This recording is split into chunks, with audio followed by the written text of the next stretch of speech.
في dhaggeeffattoota keenya kan fuula kaameraa kanaatiin nu daawwachaa jirtan egaa keessummaa keenya sheekha keenya qaalii kabajamaa muftii biyyaatii wajjin eega gooneen booda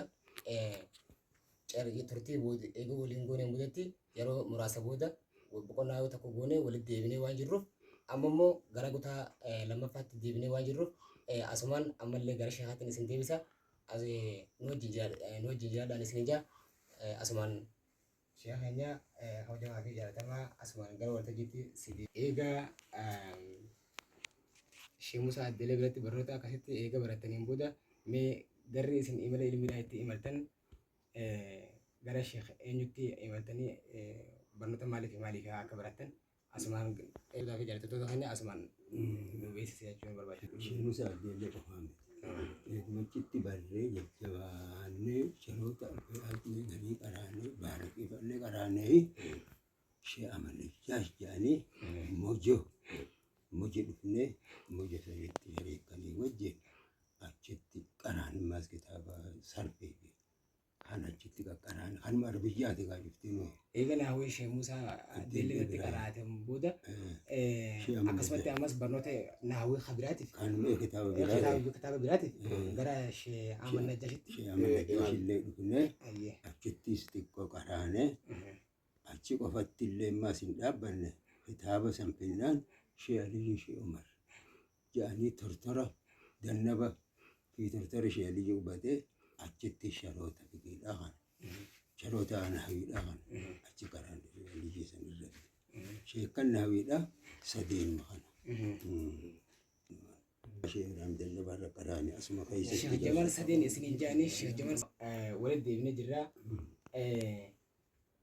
Gizee hundaafuu Sheekh Jamal gizee hundaafuu walumaa jirtanii silallee iddoo barnoota illee wajjimaan barachaa jirtan iddoo dhaloota keessanillee tokkuma.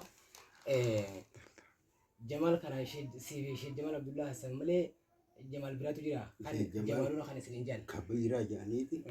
Kabiir Umar tokko adaree jiramma. Shankoo Jamal Kabiraa jedhanii adaree qaraasisa. Shariifaa jedhanii santu jira sanii wajjin. Isaan lameen ammallee ifi hojii jiran anaa ajjiira malee kunis adaree fi diree dhawaayis mana qaban isaan lachuu. Jarri lameen ammallee hojii jira. Ani hanqa bara dheengaddaa walitti deebinutti ani gaafarana biran jiru malee akkasii wajji jira Sheekh Jamal Kabiraa Shariifaa jedhanii jira kan sadeeffaadhaa isa. Kan joo eenyuun jettu sana akkasiini. Duraan kophaatti Sheekh Jamal isin jaanii sadee walitti dhuftan Jamaluna isin jaan. Kana jaan Jamaluna Sheekh Jamal Abdullah Hassanijji malee inuu darasaan Sheekh Jamal sadeen majetti. Akkumatti kan majalisa mana hiisan. Sheekh Jamal sadeen kan biraa dhufte Sheekh Jamal sadeen irraa abalu jechuu eegana jaan malee Sheekh Jamal sadeen majaan. Hayyeegaa sheekha keenyaa fi kabajamaa fi jaalatamaa ammallee sidiisuu hin barbaadu. Silallee hoo ammoo nama keessatti deebi'ee lallaaluuf sanada ammallee hoo oofumatti jirtaa galchuu jirtaa amma immoo tahee sheekha namoonni hedduun akkasitti hin beekanii sheenyurraa akka himaltan mee sanadaaf waan tokko namni hundinuu namni silaa keessatti kitaaba hedduu keessatti beekee hubannaa hin qabne hundinuu akka irraa hubatan mee sanada keessanis waa xiqqishoo kan dubbatan akkuma keessatti ammallee sidiisuun barbaadu mee sanada irraa waa xiqqishoo. Sheekh Musaa Addeelee bira turreeti Sheekh Ahmad Najjaashi dhufe. Tartiiba eekka waliin dhufe. Sheekh Ahmad Najjaashi irraa kaaneeti Sheekh Aliyyi Sheekh Umar bira dhufe. Nahamumaan immoo hanqabuun cufti arbiyyi maanii haan. Achiin booda soomanni jeeneeti inuu Sheekh Ibraahim keenya kaduraa kagaafa hiqee sanit dachaanee isarratti illee kashfifa qaraan Sheekh Ibraahim san irratti kashfinni qaab sharii mulhaadha. Achi Sheekh Ibraahim san irratti booddee qaraane nahwii qofa keessa hanqana jarra sadee waan nahwiidha keessa taa'u hadiisa malee.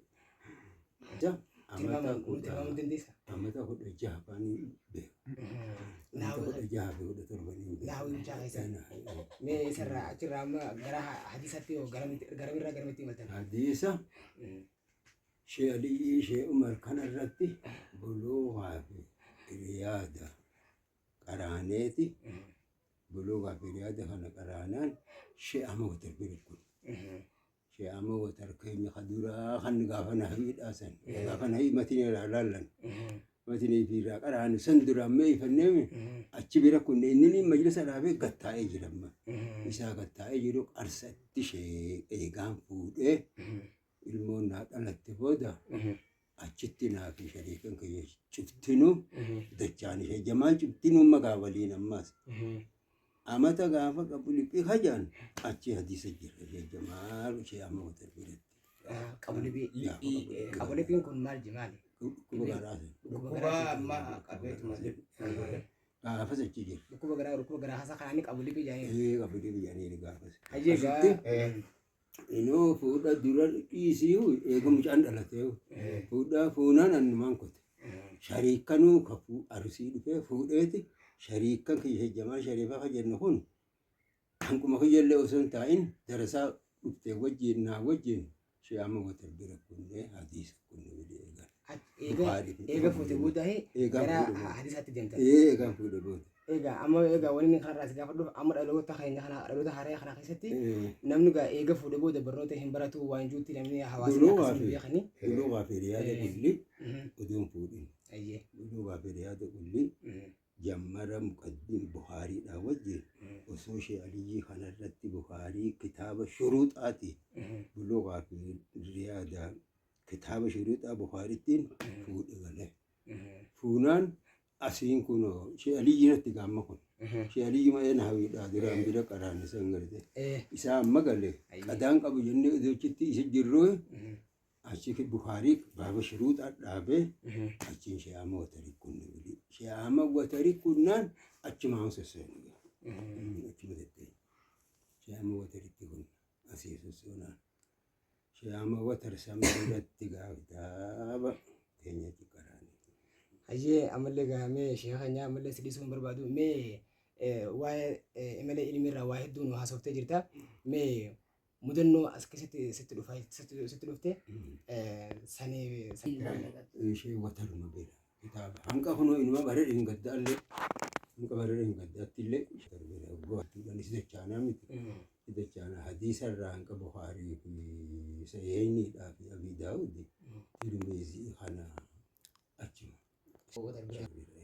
تفسير وجه حديث أتكلم ملء كان اللي تديبو سين شيء ما تربيه أمم شيء هذا دايمله نتي دشوا ما في ماما أمولي قالوا درات اللي شيخ عمو وتربيتني دي بتني دشوا ما في ماما اسمها تكشة ده متى بيجي أمله برا إيه ختام مدرتي في كرايسة يروحنا هاتو في خنا هاتو شوفها جرامتي أما برا ينقدر خليت أنا أمولي الميدا خليتني إيه ختام مش أكاسي بيجا خمسة أيه بيجا خمسة سبيل رافضتين أيه إنجيرو ختام ملي هنكا هونو بيه في خنات إنجيرو إيجا شيخ نجبر وني بكترت وني كرت الدبي دو بكخات سيد بسوف أروتا أما خنا خيتي نمني إيجا فود بودك أراتي موري أراتي كراو هندن ده هو وانجود سموتي فيما إسرائيل لأنه خلنا خنا سموتي فيما نمني أنا كسرت نما بيخا سنيفين غراتي هدو سيد بسوف جرا أما شيخ أما وتر إله هنجما غرفو دلاتي دلاتي ديما جتني أما مو ميجا خنا ودي والقبسينات أم سيجارتي أتقالوتا خنا قبضه مال تجرا ألوتا فكني فما إيجام فوري ده قراو هندن ده جو خنا أم كيسنا سني وجي ولا مدار شفتي ألوتا خنا في مال دام تاه أنا رواني دام شيء من ساعة الليلة بو كتابة بوفني دعاء إلهي دعاء نقدو أنا واني نسني خلد فتين ما حساب باتر اللي دوبا ركو شوفا دراني اللي وني سنة كان نيا الميدا نصيب سنة هاتولشو يجون سنة كان نصيب ما سنة هاتولشو نما نصيب لتولي قلبي جابان أركو كتابة سن دبو كاريال لين دبو سنة وجين محبة المسنة خنو لمن كان حاجة أنا ما دي بترك كودا في ماري خنا إيسون نسيب نسيبدو لافي محبة الميرا دبود أنجا ونبيران جلسة كتابنا مدور كده جزء تون هدو Gizee gosa orkitu gizuma kitaaba ciyaanu dhabanuu jainu maaho. Gizuma kitaaba ciyaanu dhaban. Yoo gizee taan si orkites gizeen tasi barsiiftu dhabamtu namni diduun kun niyuma dhabuudhaaf nasiibni baduudha. Nasiibni badu jechuun maal egaa waan ayyaana tolu jechuudha. Namni ayyaana tole mabbuma ilmiituun dhabuu. Achi dhaquus hin dhabuu jechuudha. Ayyaanumaatu isin tollee namni ilmi yaa ilmi hin qabne nasiiban qabu jaashee inni jedhatti. Hayyee gaashee keenya dandinis akka jaanitti nasiiba gaarii qabaachuun abbaa gaarii qabaachuu namaa caalti jaanii atillee amma waan nuuf du'aa nu godhaa jirtu dhaloota ammaa kanaaf nasiiba isin haa tolchuu carraa isin haa tolchuu waan jedhamu du'aa nu godhaa jechuudha. Maa ani kadhadhu nasiiba isin hin balleessinii isin haa tolchuu mahabbaa ilmiidhaa isin haa kennu. Faxinummaa guddoo hisaabaa baateerraan kuma ilmii namatti hin beekan malee mahabbaa ilmiidhaati jaasheenni. Mahabbuma ilmii isin haa kennu nasiiba isin haa tolchuu jechuudha.